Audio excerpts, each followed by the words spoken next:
আল্লাহ মাহবুব সাল্লাল্লাহু আলাইহি সাল্লাম জুমার দিনে খুতবা দিতে উঠেছেন। একজন গ্রাম্য মানুষ দাঁড়িয়ে গেছে, কামা আরাবিয়্যুন ও قال, আর সেই ব্যক্তি বলছে, ইয়া রাসূলুল্লাহ قد হালাকাত আমওয়াল, আমাদের মাল শেষ হয়ে গেল, আমরা অভুক্ত মরতে লেগেছি, আমাদের যে ছাগল গরু বা উট যা আছে সব মরে যাচ্ছে। হুজুর বলছেন কি হয়েছে? ইয়া রাসূলুল্লাহ বৃষ্টি নেই, আমরা বড় পেরেশান। হুজুর তখন ওই খুতবার মধ্যে, জুমার আগে খুতবা দিচ্ছেন, দাঁড়িয়েই হুজুর বলছেন, এ আল্লাহ তোমার রহমতের দৃষ্টি আমাদেরকে দাও। ওই সাহাবী বলছেন, মাকানাতিস সামা সাফিয়া ওয়া মা কানাত কাযা, আকাশে কোনো মেঘ ছিল না, আকাশ পরিষ্কার। আর হুজুর খুতবার মধ্যে দোয়া করলেন, বলছে এখন নামাজ সবে শুরু হয়েছে। হুজুর যেই দোয়া বললেন, হঠাৎ কোথা থেকে একটা মেঘ এসে গেল, আর মেঘটা পুরো আকাশকে ঘিরে নিল। জোরে বলেন সুবহানাল্লাহ। বলে হুজুর নামাজ পড়ানোর জন্য দাঁড়িয়েছেন, তো হুজুরের মসজিদের ছাদ কিসের ছিল? আমাদের তো মসজিদের ছাদ মাশাআল্লাহ সুন্দর পাকা, কিন্তু হুজুরের মসজিদের ছাদ ছিল কাঁচা। কাঁচা মানে ওই খেজুর গাছের ডাল দেওয়া, একটু মাটি দেওয়া, এবার ওর উপরে পানি পড়ছে, তো পানি চুইয়ে চুইয়ে আসছে, তো হুজুরের পবিত্র দাড়ি মুবারক থেকে পানি গড়িয়ে গড়িয়ে পড়ছে। বলছে ওই জুমায় সবে হুজুর বলেছেন আল্লাহ বৃষ্টি দাও, ওরই মধ্যে বৃষ্টি শুরু, আর হুজুরের দাড়ি মুবারক ভিজে যাচ্ছে, নামাজে দাঁড়িয়ে আছেন। ওই সাহাবী বলছেন আমরা ভিজতে ভিজতে বাড়িতে গেছি। বলেন সুবহানাল্লাহ। এবার মজার ব্যাপার শুনেন, দ্বিতীয় সপ্তাহ, প্রথম সপ্তাহ তো এটা হলো, দ্বিতীয় শুক্রবার ওই সাহাবী অথবা অন্য কোন সাহাবী দাঁড়িয়েছে, দাঁড়িয়ে বলছে, ইয়া রাসূলুল্লাহ আমরা ধ্বংস হয়ে যাচ্ছি। কি হয়েছে? বলে আমাদের ঘর বাড়ি ভেঙে যাচ্ছে, এত বৃষ্টি হচ্ছে যে আমাদের ঘর বাড়ি ভেঙে যাচ্ছে, মাটির ঘর বাড়ি। হুজুর তখন হেসে ফেলেছেন, কারণ গত সপ্তাহ থেকে এই সপ্তাহ পর্যন্ত কন্টিনিউ বৃষ্টি হচ্ছে। যেখানে বৃষ্টি হয় না আর সেখানে কন্টিনিউ বৃষ্টির মতলব, যেখানে বৃষ্টি হয় সেখানে ড্রেনেজ সিস্টেম ভালো থাকে, পানি বার করার সিস্টেম থাকে। যেখানে বৃষ্টি নেই সেখানে গুলো কেন দেখবে? তো হচ্ছে সব পড়ে যাচ্ছে। হুজুর হেসে ফেলেছেন, আর হেসে ইশারা করলেন, আল্লাহুম্মা হাওয়ালাইনা ওয়ালা আলাইনা। এইভাবে, ইয়া আল্লাহ মদিনার আশপাশে বৃষ্টি হোক, মদিনার উপরে যেন বৃষ্টি না হয়। এইভাবে ইশারা করলেন। চারিদিকে ওই সাহাবী বলছেন হুজুরের আঙ্গুলের ইশারা এইভাবে হচ্ছে, এই আঙ্গুল মুবারক ইশারা করছে, মেঘ কেটে কেটে চলে যাচ্ছে, চারিদিকে বৃষ্টি হচ্ছে, কিন্তু মদিনার মধ্যে আর এক ফোঁটাও বৃষ্টি হচ্ছে না। এ হলো হুজুরের মুজিজা, হুজুরের জীবদ্দশায় অনেক মুজিজা আছে। আমি যদি লম্বা বলতে থাকি হুজুরের জীবনে কি কি মুজিজা ঘটেছে আশ্চর্যের। আরেকটা ছোট্ট ঘটনা বলি। হযরতে রুকানা, তখন উনি হযরত হননি, নাম হলো রুকানা। সেই যুগের সবচেয়ে বড় রেসলার, আমাদের যুবকরা বুঝবে, যারা রেসলিং করে, ফাইট করে, খুব বড় বাহাদুর, তাকে হারাবার ক্ষমতা কারণ নেই। রুকানা না, শর্ত লাগিয়েছে মুহাম্মদুর রাসূলুল্লাহর সঙ্গে, আপনি যদি আমাকে কুস্তিতে হারাতে পারেন তাহলে আপনার উপরে আমি ঈমান আনব। মুহাম্মদুর রাসূলুল্লাহ বলছেন ঠিক, বলছে হ্যাঁ আলবাত, ঠিক আছে। কুস্তির পদ্ধতি হলো আগে সই করে দিতে হবে, টিপ দিয়ে দিতে হবে। মতলব হলো আপনাকে এগ্রি করতে হবে, আপনি যদি মারা যান প্রতিপক্ষের কোনো দোষ নেই। যদি সত্যিকারের রেসলিং এ আপনি যান কোনো দোষ হবে না, কেস নেই, কারণ আপনি এমন একটা সর্বনাশী খেলা, ওতে জীবনে যেতে পারে। হ্যাঁ, এই বর্তমানে আর আগে ছিল আন্ডারটেকার, এখনো আছে খুব সম্ভব, জানি না। একসময় আমাদের জীবনী পড়েছিলাম কোনো সময়, আরো সব আছে। তো এটা সর্বনাশী। তো হুজুরে করিম সাল্লাল্লাহু আলাইহি ওয়াসাল্লাম বলেন ঠিক আছে, রেডি। এখন রুকানা একদিক থেকে জিজ্ঞাসা করছে, আপনি আমার উপর আক্রমণ করবেন না আমি করব? হুজুর বলেন তুমি করো। ভালো করে শোনেন, হুজুর এক কোণে দাঁড়িয়ে আছেন, রুকানা ওই দিক থেকে দৌড়ে আসছে হুজুরের উপর আক্রমণ করবে। দৌড়ে আসছে, কাছে এসেছে হুজুরের উপর আক্রমণ করতে। হুজুর ওকে এইভাবে তুলেছে, ছাগলের মতো আস্তে করে ছেড়ে দিয়েছে, আস্তে করে নিচে রেখেছে। রুকানা বলছে আমার উপরে জাদু করা হয়েছে, আমি এখন যাবো, আগে জাদুটাকে ঝাড়িয়ে আসি। চলে গেছে, কোন জ্যোতিষীর কাছে গিয়ে বললো আমাকে ঝাড়িয়ে দাও, যেন ওনার জাদু আমার উপরে না চলে। ভালো ভালো করে ঝাড়িয়ে দাঁড়িয়ে এসছে, বলছে এবারে আপনার জাদু আর চলবে না। বলছে ঠিক আছে তাই হোক। হুজুর আবার দাঁড়িয়ে আছেন, এসো। ও দৌড়ে এসেছে, হুজুর আবার বাচ্চার মতো করে তুলে আস্তে করে রেখে দিয়েছে। ও তো আশ্চর্য, রুকানার ব্যাপারে এটা বিখ্যাত। আরবের এমন কোন মা নেই যে রুকানাকে হারিয়ে দেবে, তার ছেলে রুকানাকে হারিয়ে দেবে, এমন কোন মা এইরকম বাচ্চা জন্ম দেয়নি। রাজকে মুহাম্মদ রাসূলুল্লাহ এই তো ছেড়ে দিচ্ছেন, বলছে ফাইনাল হবে, ফাইনাল রাউন্ড। হুজুর দাঁড়িয়ে আছেন, রুকানা আবার দৌড়েছে। রুকানা কাছে এসেছে, হুজুর আবার এইরকম তুললেন, আস্তে করে রেখে দিলেন। ওই জায়গায় হযরতে রুকানা দাঁড়িয়ে কালিমা পড়ে মুসলমান হয়ে গেলেন। জোরে বলে সুবহানাল্লাহ। এবারে সবাই জিজ্ঞাসা করছে রুকানা এমন কেন করলে? হার জিত হতে পারে, তুমি হেরে গিয়েছো, হতেই পারে, ঈমান কেন আনলে? এটা ভালো করে শুনবেন। কোন আলিম বড় আলিম আমি আপনি বললে হবে না, আলেমরা বলবে। কোন ডক্টর ভালো ডক্টর আমি আপনি বললে হবে না, যারা ডক্টর ডক্টরদেরকে চিনবে। বুঝতে পারছেন? কোন চাষি ভালো চাষি, আমার মতো বলি সাহেব যদি বলে ভালো চাষি, বলার কথা বলছি, আমি চাষের চ বুঝি জীবনে জানি না। চাষি ভালো চাষি যদি বলে অন্য চাষি না খুব ভালো চাষি উনি, তাহলে মানতে হবে। এবারে রুকানার উত্তর চলে। রুকানা বলছে তোমরা কুস্তির কিছু বোঝো? বলছে তা বুঝি না। তাহলে শোনো, কুস্তির নিয়ম এটা ছিল, যখন আমি ওনার উপরে আক্রমণ করতে গিয়েছি, আমার কাছে যদি উনি হতেন তাহলে আমি বিয়াদবি করে ফেলতাম। ওনার উচিত ছিল আমাকে তুলে আছাড় মেরে দিতেন, কারণ এই খেলার নিয়ম এটা। তখন কোন দরদ ব্যথা মমতা খেলার মধ্যে থাকে না। আমি তিনবার ওনার উপরে আক্রমণ করতে গেছি, উনি প্রত্যেকবারে ভালোবাসার সঙ্গে কোলের উপরে তুলে নিয়ে আস্তে করে রেখে দিয়েছেন, আমাকে কোনো ক্ষতি করেননি। ইচ্ছা করলে আমাকে ছুঁড়ে ফেলে দিতেন, আমার হাত পা গুড়িয়ে যেত। তিনবার ওনার উপরে আক্রমণ করতে গেছি, তিনবার উনি আমাকে ক্ষমা করে দিয়েছেন। আমি কুস্তি যা বুঝি তোমরা বোঝো না, বাস্তব বলছি উনি নবী ছাড়া অন্য কেউ হতে পারেন না। এলো মুহাম্মদ রাসূলুল্লাহ সাল্লাল্লাহু আলাইহি ওয়াসাল্লাম। আমি কথায় আসছি, ফিরে আসছি যেটা মূল উদ্দেশ্য। সেই তিনটে মুজিজা কি যেটা কিয়ামত পর্যন্ত চলবে। এগুলো তো হুজুরের সঙ্গে চলে গেছে, হুজুর গেছেন, এগুলো নেই। এখন আমি যদি কুস্তি করি কারোর সঙ্গে পারবো না, আপনি করেন পারবেন না, যারা ওই লাইনের এক্সপার্ট তাদের সঙ্গে আপনি কি করে পারবেন। কিন্তু তিনটে মুজিজা আছে যেটা মুহাম্মদ রাসূলুল্লাহ নবুয়তের উপরে দলিল, কিয়ামত পর্যন্ত চলবে।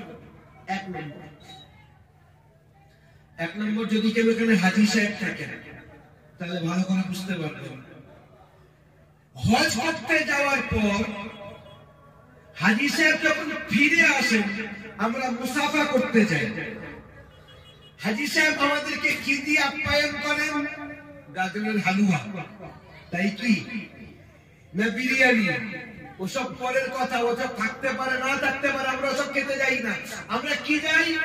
একটা মদিনা শরীফের খেজুর হোক, এক ঢোক জমজমের পানি চাই, এই আমার জীবনের প্রাপ্তি, বাস আর কিচ্ছু দরকার নেই।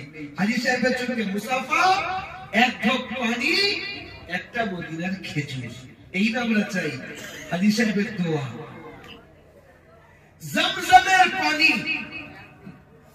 মুহাম্মদ রাসূলুল্লাহ সাল্লাল্লাহু আলাইহি ওয়াসাল্লামের কিছু আগে, হুজুরের দাদার যুগের আগে জমজম কোথায় হারিয়ে গেছে কেউ জানে না। হুজুরের বরকতে ওনার দাদাকে স্বপ্ন দেখানো হয়েছিল জমজমকে খুঁজে বার করো। 3 দিন স্বপ্ন দেখেছিলেন। উনি মানত করেছিলেন, জমজম যদি আমি খুঁজে পাই, আমার যদি 10-এর অধিক সন্তান, ছেলে সন্তান হয়, তাদের মধ্যে যার নাম আসবে আমি তাকে আল্লাহর রাস্তায় জবাই করব, তাকে আল্লাহর রাস্তায় কুরবানি করব। লম্বা ইতিহাস। নাম উঠেছিল হযরত আব্দুল্লাহ, হুজুরের আব্বাজি। কুরবানি করতেও নিয়ে গিয়েছিলেন, কিন্তু মধ্যখানে ফয়সালা হলো একজন জ্যোতিষীর দ্বারায় যে আপনি একদিকে 10টা উট, একদিকে আব্দুল্লাহ, আবার যদি আব্দুল্লাহর নাম ওঠে আবার উট 10টা বাড়িয়ে দেন, বাড়াতে থাকেন। 100 উট একদিকে, আব্দুল্লাহর নাম একদিকে, দেখা গেল এবারে 100 উটের নাম উঠছে।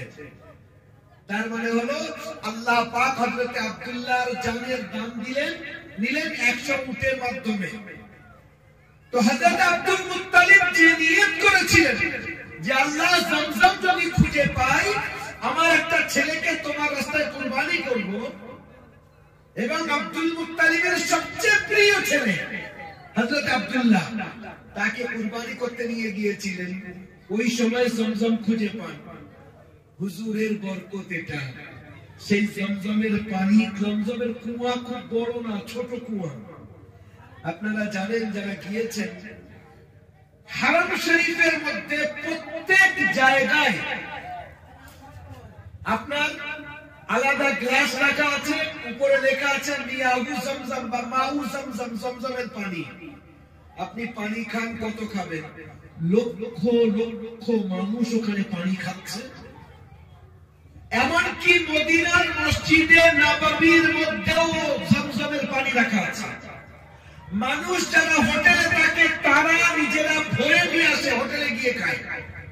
তার সঙ্গে বাড়িতে আসছে তো সরকার দিচ্ছে 5 লিটার।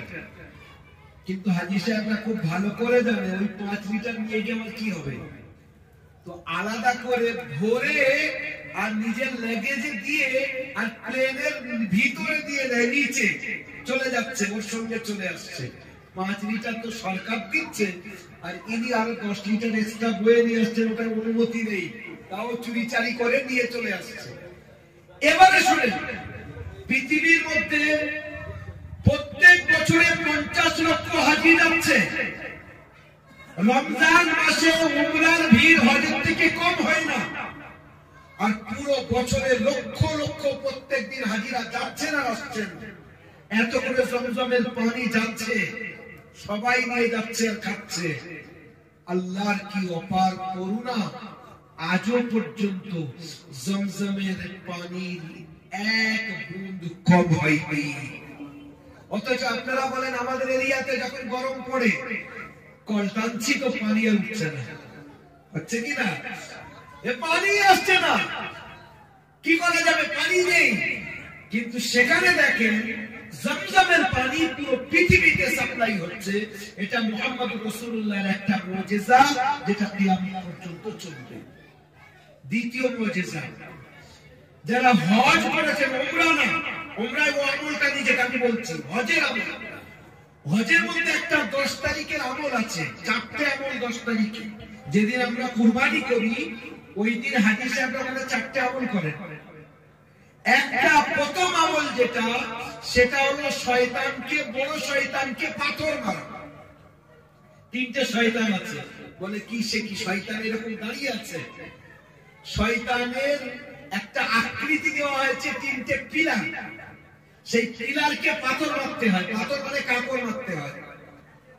তো আপনি কাকর মারবেন 7টা বড় শয়তানকে, পরের দিন 3টে শয়তানকে পাথর মারতে হবে 7টা করে, তারপরের দিন 3টে।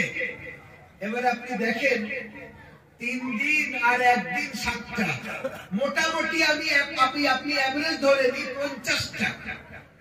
একটা হাজী সাহেব 50টা করে পাথর মারছেন, 50 লক্ষ হাজী সাহেব প্রত্যেক বছরে যাচ্ছেন।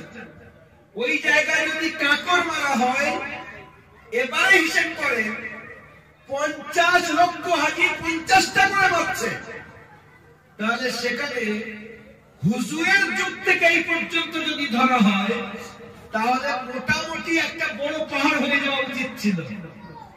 আশ্চর্য হবে, সেখানে পাহাড় তো দূরের কথা, সামান্য কিছু পাথর পড়ে থাকে। বাকি আল্লামা সুয়ুতি রাহমাতুল্লাহ আলাইহি লিখছেন যে আল্লাহর তরফ থেকে ফেরেশতারা এসে ওই পাথরগুলো ওখান থেকে সরিয়ে দেন। এটা মুহাম্মদুর রাসূলুল্লাহর মুজিজা, যেটা কিয়ামত পর্যন্ত চলতে থাকবে। এবারে আসল কথায় আসি, এগুলো তো আনুষঙ্গিক কথা ছিল। হুজুরের সবচেয়ে বড় মুজিজা, কারণ আমি বলেছি যে যুগে যেটার চ্যালেঞ্জ ছিল, সেই যুগে আল্লাহ পাক তেমন মুজিজা দিয়েছেন। মুহাম্মদুর রাসূলুল্লাহর যুগের চ্যালেঞ্জ ছিল যেটা, সেটা হলো ল্যাঙ্গুয়েজ, সেটা হলো ভাষা, সাহিত্য। আরবি সাহিত্য এত উৎকর্ষতা ছিল, ছোট ছোট বাচ্চারা তারা আরবিতে এমন সুন্দর পদ্য হঠাৎ বলতো, কল্পনার বাইরে। বড় বড় কবি তারা নিজেদের কাব্য রচনা করে কাবা শরীফের সামনে টাঙিয়ে দিত। বিখ্যাত কবি ইমরাউল কায়েস, আরবির সবচেয়ে বড় কবি। কিফা নাবকি মিন যিকরা হাবিবিন ওয়া মানজিলি বিসিদ্দিল লিওয়া বাইনা দাখুলি ফাহাওবালি। এক দিক থেকে তার আশ্চর্য ধরনের কবিতা। এই রকম 7 জন কবি ছিলেন যাদের লিখিত কাব্য কাবা শরীফের সামনে টাঙানো হয়েছিল, যে এর থেকে ভালো যদি কেউ লিখতে পারে তাকে সরানো হবে। এইভাবে টাঙানো থাকতো, সেটাকে সাবউ মুআল্লাকাত বলা হয়, আমাদের মাদ্রাসায় এটা পড়ানো হয়। হুজুরের উপরে অবতীর্ণ হলো, কি অবতীর্ণ হয়েছে? তার নাম হলো আল কুরআন। আল কুরআনের একটা সূরা লেখা হয়েছে শুধু কাবা শরীফের এক সামনে এক জায়গায়। কি? ইন্না আ'তাইনাকাল কাউসার ফাসাল্লি লিরাব্বিকা ওয়ানহার ইন্না শানিআকা হুয়াল আবতার। কুরআনের সবচেয়ে ছোট সূরা এটা, সবচেয়ে ছোট সূরা। ওর নিচে একজন আরবি সাহিত্যিক নিচে লিখছে, সেই যুগের সবচেয়ে বড় সাহিত্যিক লিখছে, আল্লাহ ইন্না হাযা লাইসা মিন কালামিল বাশার। খোদার কসম করে বলছি, এটা কোনো মানুষের কালাম হতে পারে না। ये कुरान करीम। আপনি কোরআনে কারীমকে, এই সেদিন একজন প্রশ্ন করছিল যে কোরআন আল্লাহর কালামের প্রমাণ কি? পৃথিবীর মধ্যে যত কিতাব আছে মনে রাখবেন, হুজুরের আগে মোট তিনটে বড় বড় কিতাব। এছাড়া ছোট ছোট পুস্তিকা অনেক এসেছে, 114টা কিতাব এসেছে, তার মধ্যে 4টে বড় কিতাব, 110টা ছোট ছোট পুস্তিকা। 4টে বড় কিতাব কি? জবুর, তাওরাত, জবুর, ইনজিল আর কোরআন। তাওরাত কার উপর অবতীর্ণ হয়েছে? মুসা আলাইহিস সালামের উপরে। জবুর দাউদ আলাইহিস সালামের উপরে। ইনজিল হযরত ঈসা আলাইহিস সালামের উপরে। আর কোরআন আমাদের নবীর উপরে। এখন প্রশ্ন হলো, যত কিতাব এসেছে ওগুলো হলো কিতাব, আমাদের ভালো করে বুঝবেন, ওগুলো হলো কিতাব, কালাম না। আর কোরআন হলো কালাম প্লাস কিতাব।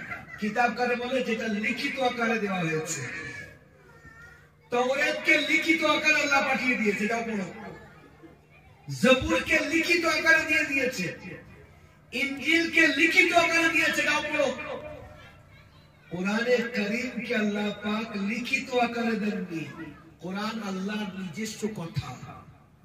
যার কারণে তাওরাতকে পরিবর্তন করেছে লোকে, ইনজিলের মধ্যে উল্টো পাল্টা ঢুকিয়ে দিয়েছে, জবুর পরিবর্তন হয়েছে, কিন্তু কোরআনে কারীম এমন একটা কিতাব, no one came to this world to change this holy Quran which brought Prophet Muhammad sallallahu alaihi wasallam to this world to lead the humanity towards the right destination. এমন কোন মা বাচ্চা জন্ম দেয়নি যে কোরআনে কারীমের একটা আয়াত কি একটা অক্ষর এদিক ওদিক করতে পারবে। আপনারা আশ্চর্য হবেন। একটা ছোট্ট ঘটনা বলে যাই, তাহলে আরো বুঝতে পারবেন যে কোরআন আল্লাহর কালাম।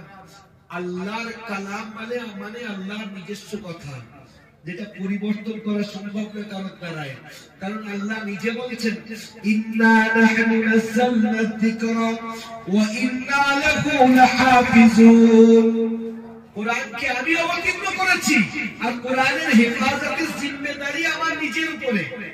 আল্লাহ নিজে নিয়েছেন কোরআনের হেফাজতের জিম্মেদারি। কিভাবে নিচ্ছেন আপনারা আশ্চর্য হবেন, কিভাবে আল্লাহ এটা পুরো করছেন।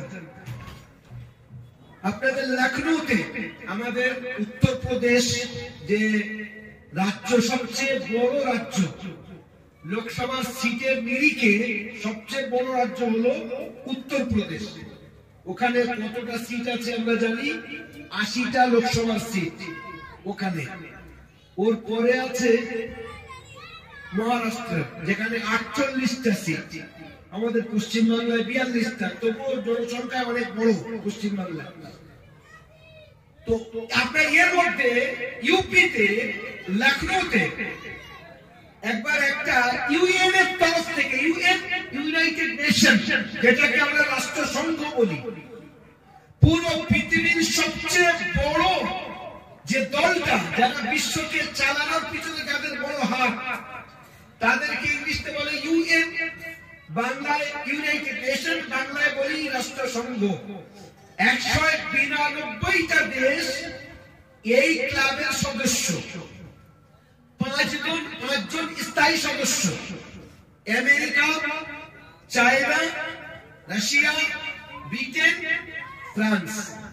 এই 5 জন হলো স্থায়ী সদস্য। স্থায়ী মতলব কোন বিল যদি পেশ হয়, এই 5 জনের মধ্যে কেউ একজন যদি ভেটো দেয় যে আমরা এই বিল চলতে দেব না, তাহলে বিল পাস হবে না। বাকি অস্থায়ী সদস্য 10 জন 2 বছর পরিবর্তন পর পরিবর্তন হয়, আর বাকি সবাই সদস্য, জেনারেল সদস্য। এদের একটা গ্রুপ আছে লখনৌতে। ভালো করে শুনবেন কথাটা।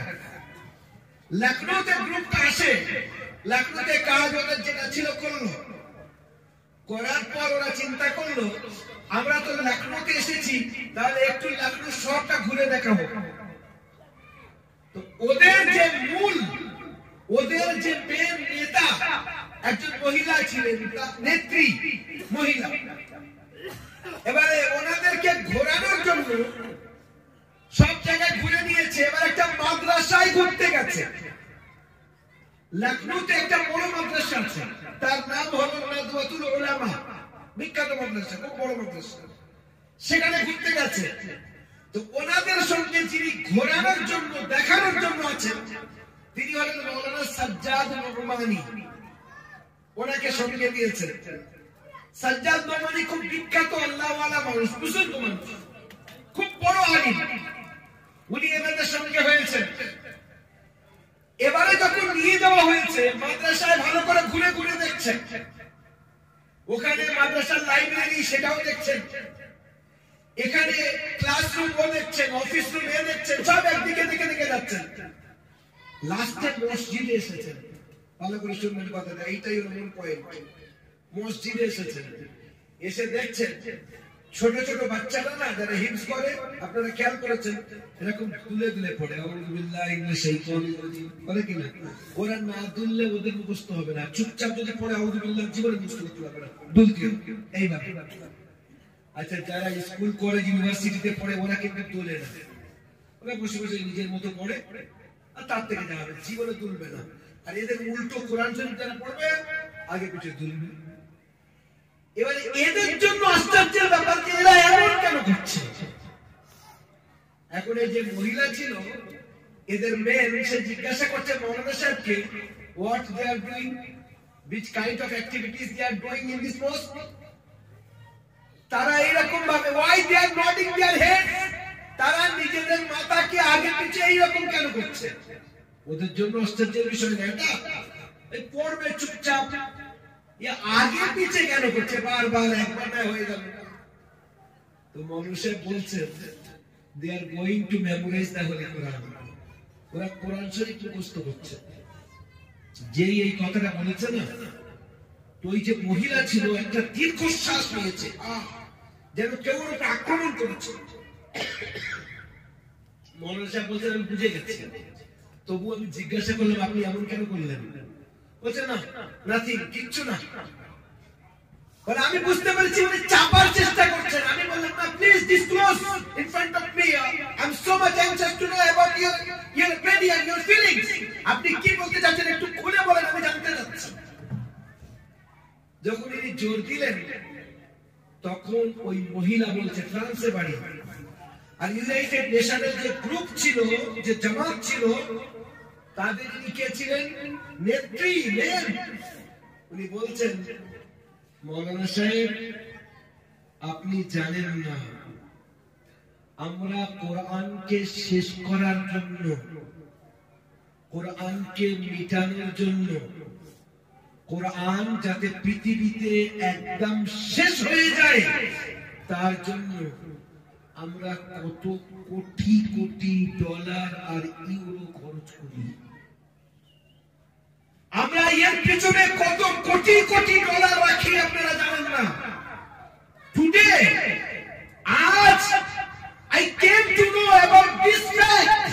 আজকে আমি জানতে পারলাম যে আমাদের প্রচেষ্টা কেন ব্যর্থ হচ্ছে। যে কি বুঝলেন? বলি এখানে এই বাচ্চাগুলো এইভাবে কোরআন মুখস্থ করছে। বলছে আপনি তো কম দেখলেন, কটা বাচ্চা এখানে দুপুরস্য আছে।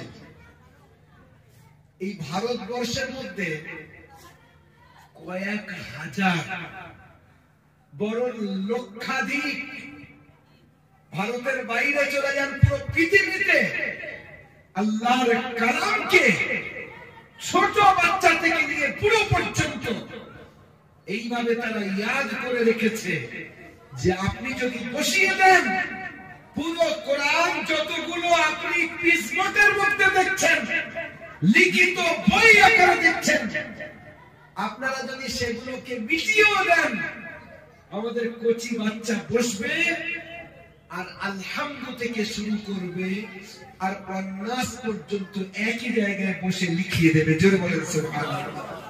এটা হলো মুহাম্মদ রাসূলুল্লাহর সেই মুজিজা যেটা কিয়ামত পর্যন্ত চলবে। এবং আপনি কোরআনকে যেভাবে জানতে চাচ্ছেন সেইভাবে আপনাকে উত্তর দেবে, সেই বিষয়কে এইভাবে সামনে। একজন আমি বললাম যে জিজ্ঞাসা করছিল কোরআন আল্লাহর কালাম, তার প্রমাণ কি? তার সবচেয়ে বড় প্রমাণ হলো বর্তমান বিজ্ঞান বলছে প্রত্যেকটা জিনিসের আসল হলো পানি থেকে। পানি হলো জীবের পিছনে মূল উদ্যোক্তা, পানি না থাকলে কিছু হবে না। মুহাম্মদ রাসূলুল্লাহ সাল্লাল্লাহু আলাইহি ওয়াসাল্লামের উপরে যে আয়াত অবতীর্ণ হচ্ছে ওয়াজআলনা মিনাল মাই কুল্লা শাইইন হাই, আমি প্রত্যেকটা জিনিসকে জীবিত করেছি পানির দ্বারা। মুহাম্মদ রাসূলুল্লাহর যুগে সায়েন্সের বাহ্যিক কোনো অস্তিত্ব নেই, বিজ্ঞানের কোন প্রযুক্তির কোন অস্তিত্ব নেই। ১,৫০০ বছর আগে তার উপরে যে কিতাব অবতীর্ণ হচ্ছে, উনার নিজের পরিস্থিতি কি ছিল? যিনি জিজ্ঞাসা করছেন তিনি একজন অমুসলিম। তিনি বলছেন যে কোরআন বিধাতার কিতাব, তার প্রমাণ কি? তাদেরকে আমাদের থেকে বলার দরকার নেই, বলে দেন এনসাইক্লোপিডিয়া ব্রিটানিকা, পুরো বিশ্বের বিখ্যাত অথেন্টিক এই দলিলটা যেখানে দেবেন শিক্ষিত থেকে শিক্ষিত ব্যক্তি মানতে বাধ্য। বলে এনসাইক্লোপিডিয়া ব্রিটানিকার মধ্যে পরিষ্কার লেখা আছে যে মুহাম্মদ রাসূলুল্লাহ তার ব্যাপারে পুরো রিসার্চ করে জানা গেছে তিনি কোনো লেখাপড়া জানতেন না। তিনি কারোর কাছে লেখাপড়া শেখেননি। আর আল্লাহ নিজে বলছেন, ওমা কুনতা তাখুতুহু বিয়ামিনিক ইযাল লারতাবাল মুবতিলুন। আমার মাহবুব, তুমি লিখতে জানো না, আমি তোমাকে শিখাইনি। কারণ তুমি যদি লেখা জানতে, পড়তে জানতে, তাহলে লোকেরা কি বলতো, Muhammad was man of literature, that's why he had written the holy Quran. Muhammad একজন শিক্ষিত ব্যক্তি ছিলেন, তাই নিজের তরফ থেকে কোরআন লিখেছেন। উনি জীবনে কারোর কাছে লেখাপড়া শেখেননি। আর তিনি বিশ্বের সামনে 40 বছর বয়স হওয়ার পরে বলেছেন, ইকরা, আমি কারোর কাছে পড়িনি, তোমরা পড়ো। আমি কারোর কাছে লেখা শিখিনি, তোমরা শেখো। তোমরা এগিয়ে যেতে চাচ্ছ, আমার উম্মত এগিয়ে যেতে গেলে পড়ার দিক থেকে, পড়াশোনার দিক থেকে এগিয়ে যেতে হবে। হুজুর নিজে বলছেন, কিন্তু হুজুর সবচেয়ে বড় আলিম, হুজুরের ডাইরেক্ট শিক্ষক আল্লাহ সুবহানাহু ওয়া তাআলা। মধ্যখানে কোনো মানুষ হুজুরের শিক্ষক নন। এনসাইক্লোপিডিয়া অফ ব্রিটানিকার মধ্যে বলছেন মুহাম্মদ রাসূলুল্লাহ তিনি জীবনে কারোর কাছে লেখাপড়া বাহ্যিকভাবে পৃথিবীতে করেননি। তাহলে তিনি যে কিতাবটা বিশ্বের সামনে রাখছেন, আজ পর্যন্ত আরবি সাহিত্যের বড় থেকে বড় মহারথী এসেছে, তাদেরকে চ্যালেঞ্জ করে যাচ্ছে কোরআন। আছো কারোর হিম্মত আছে, চলো জমা হয়ে যাও। কারা বলে, আরো বলার জমা হও, আজও বলার জমা হও। অসুবিধা হচ্ছে বলে, যত মখলুক সবাইকে নিয়ে নাও, জিন নিয়ে নাও, ফেরেশতা নিয়ে নাও, সমস্ত নবীদেরকে নিয়ে নাও, মুহাম্মদুর রাসূলুল্লাহকে নিয়ে নাও, আর নিয়ে কোরআনে কারীমের মতো একটা সূরা লিখে দেখাও। কারণ কোরআনে কারীম মুহাম্মদুর রাসূলুল্লাহর কালাম না, কোরআন হলো আল্লাহ সুবহানাহু ওয়া তাআলার কালাম, যেটা জিবরাইল আমিনের মাধ্যমে মুহাম্মদুর রাসূলুল্লাহর উপরে অবতীর্ণ হয়েছে। এটা কোনো মানবীয় কালাম না, যার কারণে কোরআন একটা কচি বাচ্চা 5 বছর থেকে শুরু করে 80 বছরের বুড়ো পর্যন্ত। আপনারা আশ্চর্য হবেন, কিছুদিন আগে কলম পেপারে একটা রিপোর্ট এসেছিল, গাজার মধ্যে 65 বছরের একটা মহিলা কোরআনের হাফেজা হয়েছে। আমি একজন বুজুর্গের আপনার তার লিখিত কিতাব পড়ছিলাম, তিনি বেঁচে আছেন। তার খুতবা সেটা 48টা খণ্ড, তার মধ্যে তিনি লিখছেন, মাওলানা পীর ফকির জুলফিকার নকশবন্দি তিনি লিখছেন যে আমি এক জায়গায়, যেমন আমাদের এখানে ছেলে বাচ্চাদের মাথায় পাগড়ি হবে, কিন্তু বাচ্চা মাশাআল্লাহ, তো উনি বলছেন আমি একটা দস্তারবন্দি জলসাতে গেছি, সেখানে যারা হাফিজ হয়েছে তাদের মাথায় পাগড়ি দেওয়া হবে। তো আমি দেখছি একজনকে পাগড়ি দেওয়া হবে, আমাকে বলা হলো ওনার মাথায় পাগড়ি উঠবে। আমি বললাম সে কি? আমি জিজ্ঞাসা করলাম, বাবাজি আপকি উমর क्या है? তো বলছে 80 সালে, 82 বছর বয়স। বলে ভ্রু টুরু সব পেকে গেছে, দাড়ি তো পুরো সাদা। 82 বছর বয়সে কোরআনের হাফিজ হয়েছে। 82 বছর বয়সে কখনো এমনি দুপুরে কি খায় সন্ধ্যায় ভুলে যায়। জিজ্ঞাসা করলেন যে দাদু বিকেল বেলা চার সঙ্গে কি খেয়েছিলে? বলে ভাই সে আর মনে নেই, কি খেয়েছি আর মনে আছে, সে আর মনে নেই। তো বুড় জিজ্ঞাসা কর কি দিয়েছিল, আমার মনে নেই। পরিস্থিতি এই, কিন্তু 82 বছর বয়সে ওরা আদের হাফিজ হচ্ছে। হারুন রশিদ বাদশার কাছে একটা বাচ্চাকে আনা হয়েছে, 5 বছরের বাচ্চা। আর বাচ্চাকে বলা হচ্ছে ইন্নাহু কাদ হাফিজাল কুরআন বিআজমাইহি ওয়া বিআসরিহি, কোরআনে কারীম পরিপূর্ণ এই বাচ্চা মুখস্থ করে ফেলেছে। কত বছর বয়স? 5 বছর বয়স। হারুন রশিদ বলছে আমার বিশ্বাস হচ্ছে না। বলছে আপনি পরীক্ষা করে দেখেন। বাচ্চা খুব বড় আলিমও ছিল আর হাফিজও ছিল। বলছে ঠিক আছে পরীক্ষা। বাচ্চা তো বাচ্চাই হয় না, সবিকে সবিকে ইনকান নবী, এটা তো একটা আরবিতে বলা হয় প্রবাদ বাক্য। বাচ্চাকে বলা হলো বাদশা না তোমার পরীক্ষা নেবে। বলে পরীক্ষা? পরীক্ষা আবার কি? বলে বাস সেখান থেকে জিজ্ঞাসা করবে, তুমি বলে দেবে। বলে একদম বলবো না, আমাকে লজেন্স দিতে হবে। লজেন্স দিলে বলবো। বাচ্চাদের লজেন্স আমরা কি খাওয়াই আজকাল? হ্যাঁ, ক্যাডবেরি, মিল্কেস, কি কি এসেছে খোদা জানে। ওইগুলোর ভালো করে রিসার্চ করে দেখবেন ওটা আপনার বাচ্চার ক্ষতি করে না লাভ নেই। তার থেকে মানুষ যতটা প্রকৃতির কাছে থাকবে ততটা তার জন্য উপকার। সুগার বাড়ছে, সুগার ডক্টররা আচ্ছা বলতে পারেন যে ঔষধ খেয়ে খেয়ে খেয়ে খেয়ে সুগার নির্মূল হচ্ছে? কোশ্চিন খালি হবে না। ডাক্তার বিদ্যা চলবে কি করে? ও আপনার আমার খাদ্যের মধ্যে এমন কিছু ঢুকিয়ে দেওয়া হচ্ছে দিন বা দিন, যে আমি আপনি যেন ডাক্তারের মুখাপেক্ষী হয়েই থাকি, আর সারা জীবন যেন ঔষধ খেতেই থাকি। যতটা আপনি প্রকৃতির কাছে যাবেন, মুহাম্মদ রাসূলুল্লাহর সুন্নতের অনুকরণ করবেন, আপনি সুস্থতার দিকে ফিরে আসবেন। কিন্তু আমরা ছেড়ে দিয়েছি। ফজরের খানিক আগে ওঠা, ফ্রেশ অক্সিজেন নেওয়া, একটু পায়চারি করা, একটু দৌড়ানো, একটু হাঁটা, ফজরের নামাজ পড়তে যাচ্ছেন, মসজিদ আপনার বাড়ি থেকে 10 মিনিট দূর, ওই যে ফজরের 4-5টার দিকে নিস্তব্ধ পৃথিবী, একদম সুন্দর হাওয়া চলছে, আপনি হেঁটে হেঁটে যাচ্ছেন আর ফ্রেশ হাওয়া অক্সিজেন নিচ্ছেন। পুরো দিনে আপনি সেই অক্সিজেন পাবেন না যেটা ফ্রেশ তখন পাচ্ছেন। ডক্টর বাবুদের জিজ্ঞাসা করেন ওই সময় হাঁটার মজাটা কি, শরীরের জন্য আপনার কতটা উপকার। মুহাম্মদ রাসূলুল্লাহ সাল্লাল্লাহু আলাইহি ওয়াসাল্লাম ফজরের নামাজ তো পড়তে বলেছেন, আল্লাহ তো বলেছেন, বরং তার আগে আরো উঠে যদি কিছু কাজ করা যায়, যারা করেন তাদের শরীর আল্লাহ আরো ভালো রাখে। তাই এটা একটা মেডিকেল সায়েন্সের জিনিস। আমি যদি ওইটা নিয়ে বলতে শুরু করতাম তো ওই মধ্যেই থেকে যেতাম। আমি এটা বলতে চাচ্ছি যে ওই বাচ্চা তখন বলছে আমাকে লজেন্স দিতে হবে। কি লজেন্স? তখনকার যুগের লজেন্সটা আমরা এখনো জানতাম, কিন্তু হারিয়ে ফেলেছি আস্তে আস্তে।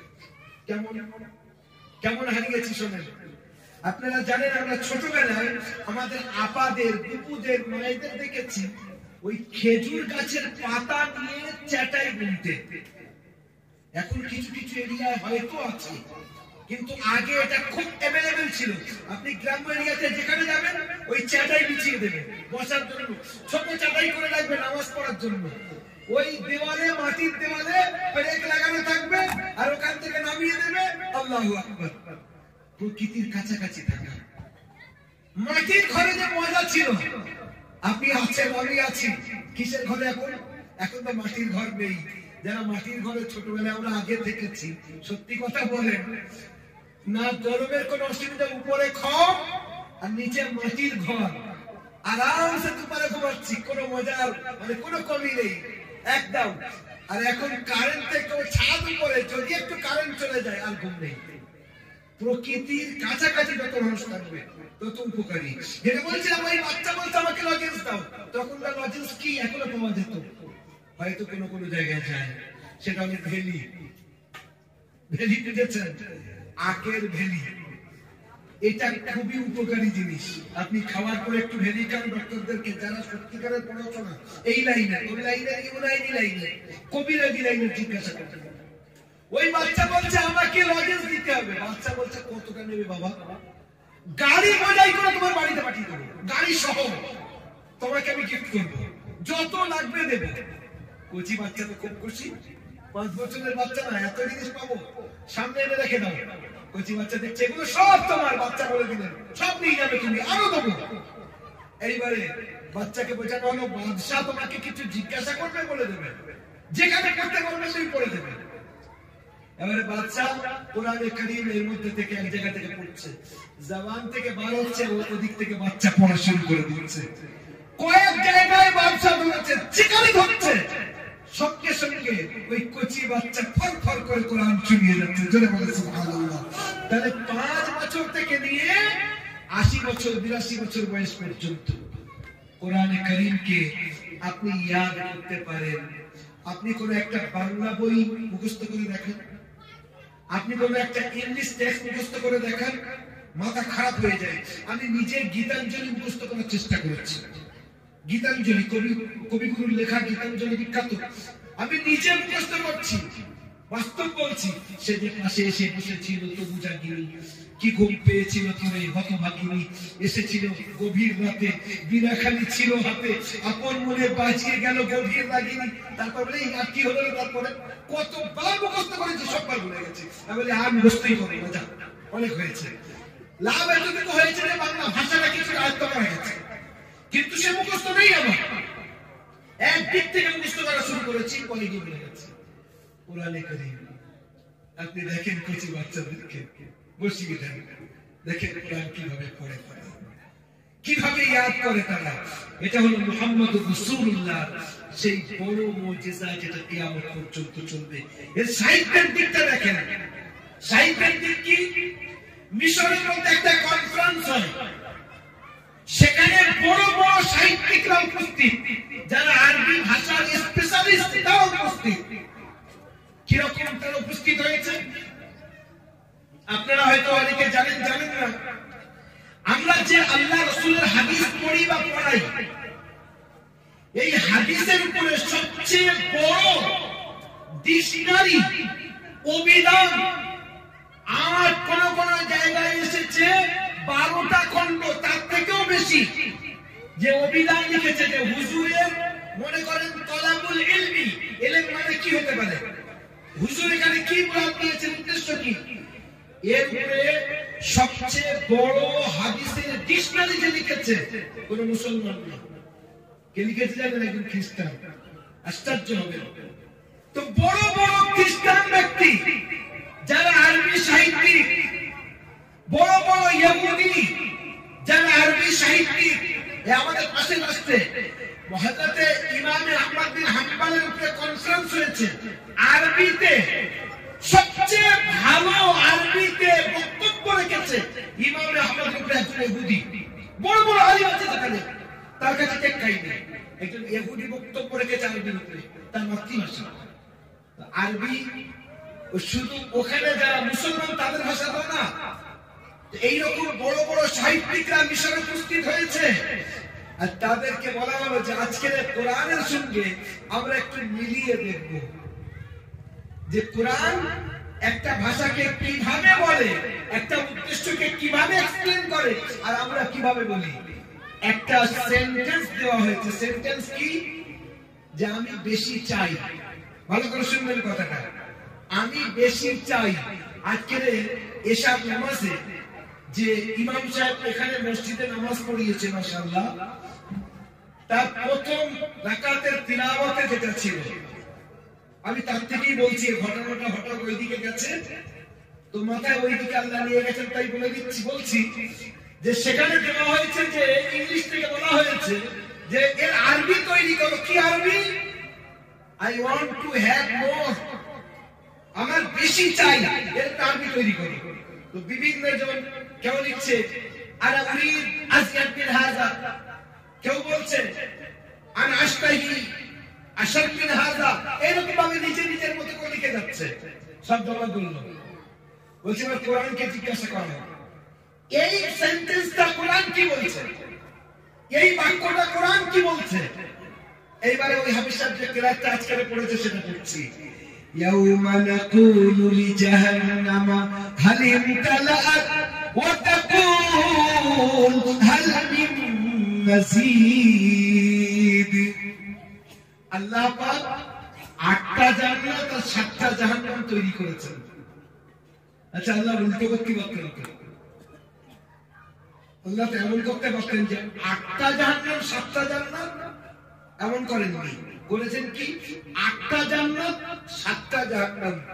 এখানেও আল্লাহ নিজের রহমতকে এগিয়ে রেখেছেন। জোরে বলেন সুবহানাল্লাহ। সমস্ত জায়গায় আল্লাহ পাক নিজের রহমতকে এগিয়ে রাখেন। আল্লাহ নিজে বলছেন, আল্লাহ পাকের কাছে আরশের উপরে একটা সিলেট আছে, সেই সিলেটের উপরে একটা সেন্টেন্স লেখা আছে কি, ইন্না রাহমাতি সাবাকাত গযবি, আমার রহমত আমার গজবের থেকে অনেক বেশি। তো কিয়ামতের দিনে জান্নাতীরা জান্নাতে চলে যাবে। আচ্ছা, জান্নাতে চলে যাওয়ার পরে জান্নাতের তবুও জায়গা খালি থাকবে। এক একটা জান্নাতি একেবারে একেবারে নিম্ন স্তরের জান্নাতি এই দুনিয়ার 10 গুণ বড় জান্নাত পাবে। বলে সুবহানাল্লাহ। তো কত বড় জান্নাত হবে গো? বলে হুজুর কিরকম কথা বলছো? হ্যাঁ, মায়ের পেটে যখন ছিল তাকে যদি বলা হতো যে দুনিয়া বাপ তুমি যাবে, সে দুনিয়ায় যে দুনিয়ায় আছো এর থেকে আরো 12 গুণ বড়, বলে কি কথা বলছো? ঠিক এইরকম আমরা যে দুনিয়ায় আছি, এই দুনিয়া থেকে পরের যে দুনিয়ায় যাব, যে জান্নাতে, কত কত গুণ বড় আল্লাহ ভালো জানে। তো তো জান্নাতীরা সব জান্নাতে চলে যাবে, জান্নাতের জায়গা তবুও খালি থাকবে। জান্নাত বলবে আল্লাহ কিছু দাও আমার মধ্যে থাকুক। আল্লাহ নতুন মখলুক তৈরি করবেন জান্নাতে থাকার জন্য। জাহান্নামীরা সব জাহান্নামে যাবে, তবুও জাহান্নামের ক্ষুধা মিটবে না। এখানে আল্লাহ কোন মখলুক তৈরি করবেন না। আল্লাহ জাহান্নামকে জিজ্ঞাসা করবেন আরে কিছু চাস, আরো কি চাই?